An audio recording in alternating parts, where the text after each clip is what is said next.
E aí, o que a pessoa que vai comprar esse imóvel no leilão do banco precisa observar? Qual é a responsabilidade pelas dívidas do imóvel? Né? Porque todo leilão vai ter lá o edital, que é a regra do leilão, trazendo essa responsabilidade pelas dívidas. Então, o leilão de banco, ele pode falar no edital que vai ser a responsabilidade do arrematante pagar condomínio e IPTU atrasado.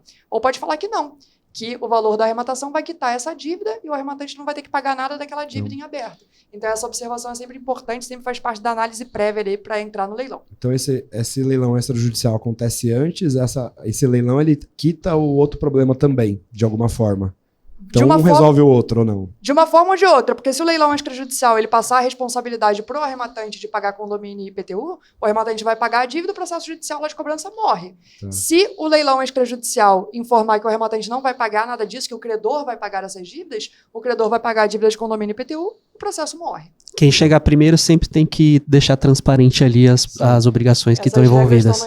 É importante você entender se tem outros processos rolando naquele imóvel, né? Quando você vai principalmente para essa judicial, né? Sim. Porque existe uma regra também de prioridade de pagamento de dívida, né? Por isso que eu fiz essa pergunta, era para vir com essa próxima, né? Porque lá, processo trabalhista, você vai, o banco ele acaba ficando para baixo ali nessa prioridade, né? Isso quando é levado a leilão judicial o imóvel, né? Tá. Dentro de um leilão judicial, o valor da arrematação de um leilão judicial, ela não paga somente aquele credor do processo.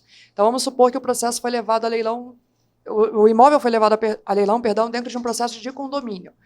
Não necessariamente o condomínio vai receber em primeiro lugar, porque se esse mesmo devedor ele tem lá processos trabalhistas pendentes em fase de cobrança, esses credores trabalhistas eles têm preferência. Sim. Isso é o que a gente chama, dentro do processo judicial, de concurso de credores, que é a ordem com que os credores do devedor vão receber com o valor da arrematação. Então, se existem credores trabalhistas, eles recebem em primeiro lugar. A dívida de PTU, ela vem em segundo lugar. A dívida de condomínio, num processo de leilão por condomínio, entra em terceiro lugar. Depois entraria lá a alienação fiduciária, que é a dívida de financiamento.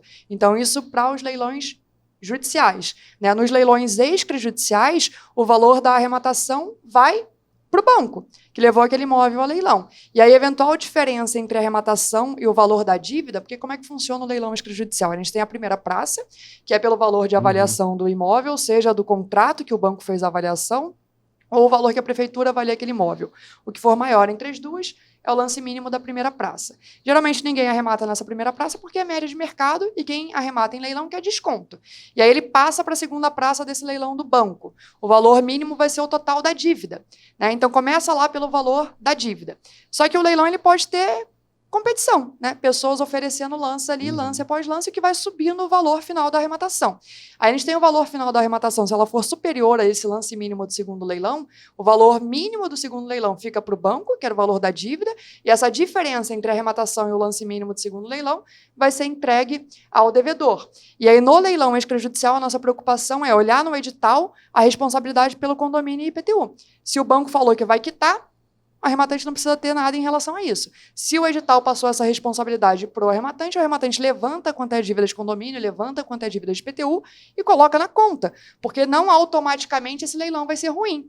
Às vezes o desconto está tão bom que mesmo você assumindo uma dívida de condomínio, mesmo você assumindo uma dívida de IPTU, vale a pena você participar daquele leilão. Mas quem vai te falar isso é a conta prévia, né? A viabilidade financeira que você faz ali antes do leilão. Então não existe surpresa em relação a isso, né? Tá ali no edital. Você lê o edital com atenção, verifica essa responsabilidade pelas dívidas e se a responsabilidade for sua, aí você levanta e coloca na sua calculadora lá do leilão. Mas está tudo realmente no edital ou tem algumas coisas que a gente tem que se atentar? Tem que ligar para o condomínio para perguntar se tem assim, dívida, confirmar? Muitas vezes, assim, até com a LGPD, eu já tentei ligar em algumas administradoras e elas não quiseram passar a dívida. Isso é um pouco complicado, você tem que tentar de umas outras maneiras, né? E tá tudo realmente no edital ou tem que tomar um pouco de cuidado também com o edital? Tem 3 documentos que a gente sempre precisa analisar para entrar em todo e qualquer leilão de imóvel. O edital, que é o documento que traz as regras ali daquele leilão específico. A matrícula do imóvel, que é o documento do imóvel, né? Muita gente confunde escritura com matrícula, mas o documento do imóvel é a matrícula. Né? O que é escritura? Só um pequeno parênteses aqui. A escritura nada mais é do que um contrato de compra e venda que a lei obriga que seja feita para imóveis acima de 30 salários mínimos. Então, se a transação é acima de 30 salários mínimos, obrigatoriamente tem que ter a escritura numa transação à vista. Né? E o objetivo da escritura é ser apresentada lá para o cartório de imóveis para que essa transação entre na matrícula e definitivamente essa pessoa passe aos olhos da lei a ser considerada proprietária.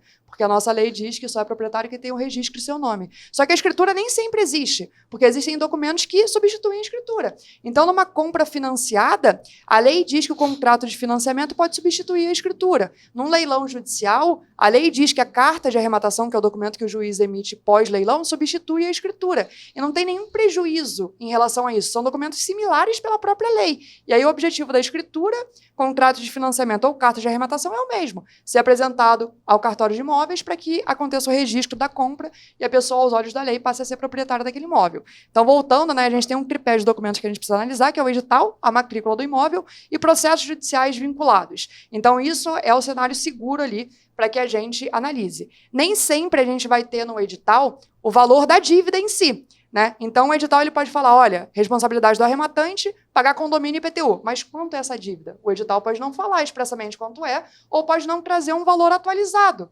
Principalmente porque a dívida de condomínio é uma dívida que sobe todo mês, né? Todo mês tem um novo condomínio vencendo lá. Então, ela sobe por essa nova cota condominial que vence todo mês e também por juros e correção monetária.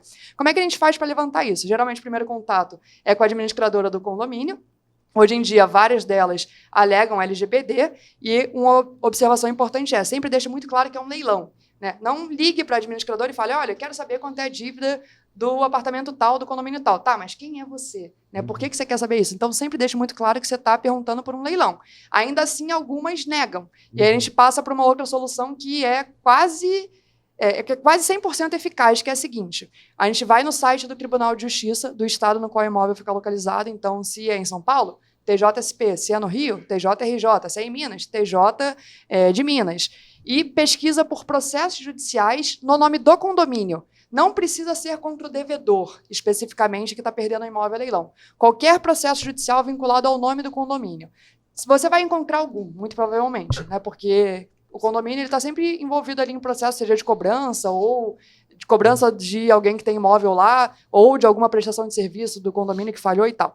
Então, encontrando esse processo, você consegue ver o nome do advogado responsável por esse processo, no andamento lá do processo, na página do Tribunal de Justiça.